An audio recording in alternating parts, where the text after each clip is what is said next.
said she was going to do it. Like, she sent me the PM, and she's like, yeah, I was going to address the criticisms of my newest video. But, like, most of us weren't there.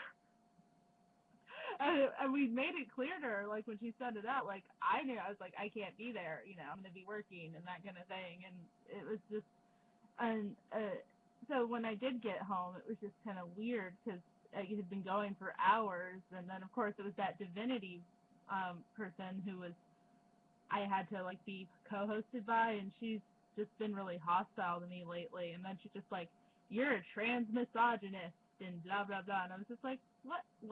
I just want to have my questions answered. I need to get my questions. And I also think it's a huge cop-out for these people to be talking like feminists are the political problem. Like they're some sort of driving force for all this agenda, you know, imposing or whatever. And it just, you know, I mean, they're not dealing with the core issue, which is cultures that are completely broken when it comes to sex. I mean, we really gotta fix what we're doing to each other with this whole sex thing.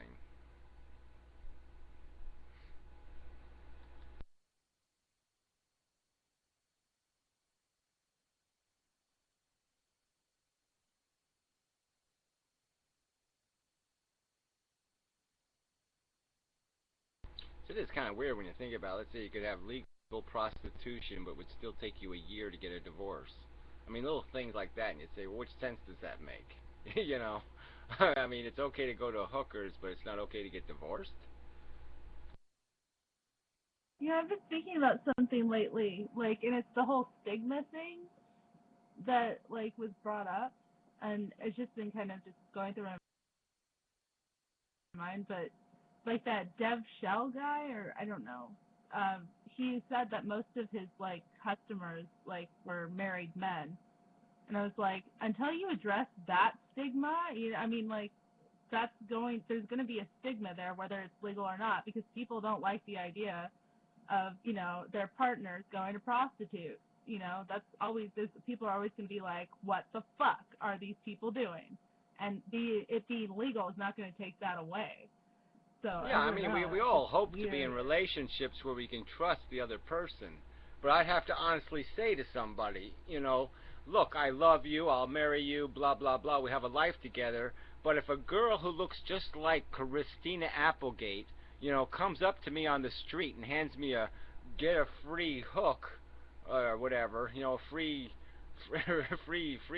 whatever, you know, some sort of rebate. I don't you know, believe that for a second. Well, I'm just saying. Yeah, I'm just saying. If this happens, and yeah, I'm buying. Okay, I'm going to use my free or my rebate. I'm going to use I get $10 back or something. Whatever it is, I'm going to use it. All right, because I'm a seducible male. You can seduce me. It is possible for a woman to seduce me. That's obvious. Well, I'm just saying it is possible. I'm just saying, what is that? You know what I'm saying? I mean, that's a dangerous thing. You're a sucker for pretty face, Gary. Well, I'm just saying. At least I'm honest about it. I'm just saying. I know if I exist, I know there's got to be at least one other guy out there who is also seducible. And you know, this is just not healthy for relationships if we make it easy for people to be seduced out of their relationships.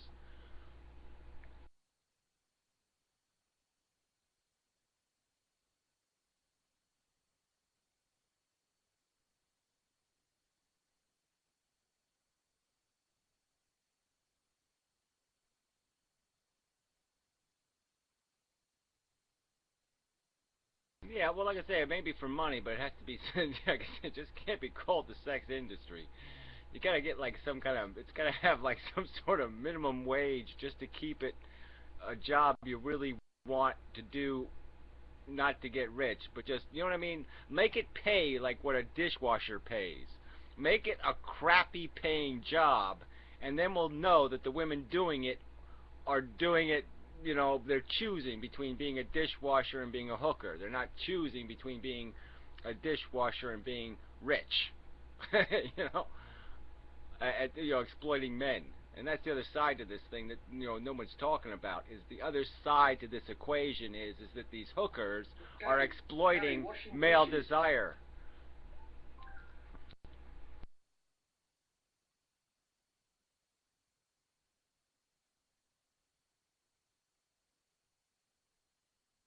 Yeah, you can get herpes from them dirty forks.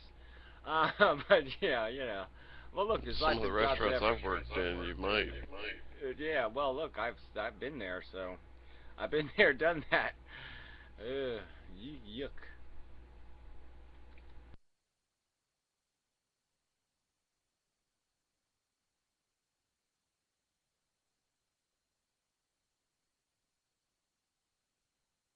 Yeah, there's just too much lottery written on hookering. You know, it's like, well, this is my lottery ticket out. Well, Like but ticket out. This is as a musician, it. one of my occupational hazards was the fact that I've lost a lot of hearing. You know, so if that's the line of work you want to get into, you gotta fucking, roll with the punches. But that's because you did it badly. I mean, that's like washing dishes at the restaurant and then you licked all the dirty plates or something. Being a musician forced you to play music too loud? I don't think so, butthead. And also, I don't think not so, just asshole. playing, I also roadied and did sound, and I was constantly. Yeah, right, exactly. Constantly, You didn't need to do any of that shit. You didn't need to do Yes, any I of that did. shit. That's all I have a They talent for, invented the motherfucker. talking machine. They invented the talking machine in like 1910 or something, okay? You didn't have to go on no roadieing. Yeah, it did, because I needed money, and that's the only line of work that I'm qualified for. Well, then you could have wore like earplugs or something. Yeah, I'm just saying you did it badly, okay? That's all I'm Yeah, saying. earplugs, condoms, it's the same thing. Exactly, that's right. I'm just saying that with all occupations there comes hazards. That's not true. There's different levels of hazard, and there's different pay grades for hazards, and the point I'm making is that I don't want sex to be an industry. I don't think it should be an industry. It should be something else. Well, not what an about industry. the argument that too bad? Too bad argument is, so whatever. Well, what about the argument that it's just a fact of life, and that it's going to exist no matter what you do? What the fact is, it's going to exist in a different context. Like I said, if it's legal, I'm using prostitutes. Okay, I mean it's going to happen. I'm with you. Okay, so I need an impediment to exist, or I'm using hookers, and I don't want to use hookers. I don't have an issue with it at all, really. I mean, if Yeah, but you're depraved. chemistry is important and stuff, Depraved. so I would want a hooker that I actually get along with,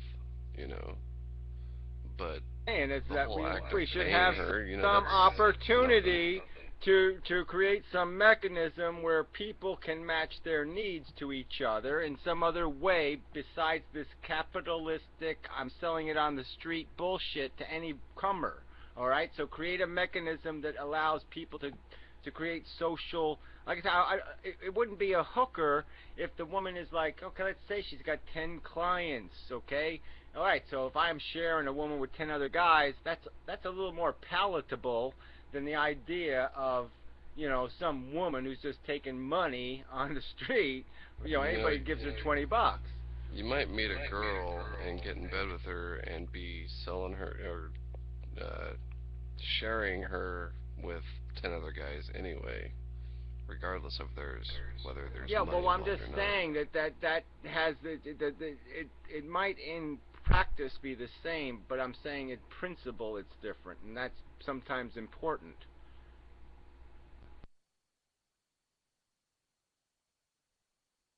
Principles in the sex industry. There's a video title for you. Well, I'm just saying that's why it shouldn't be an industry. So whatever, we can keep arguing about this shit, but yeah, there's a certain line we shouldn't have crossed, and we cross them all the time. I mean, there shouldn't be those 7-year-old girls dancing to that stupid, booty music or whatever the hell it was, that Beyonce song. All right, I mean that was disgusting. That some parent would take their little kids and dress them up like little hookers, and then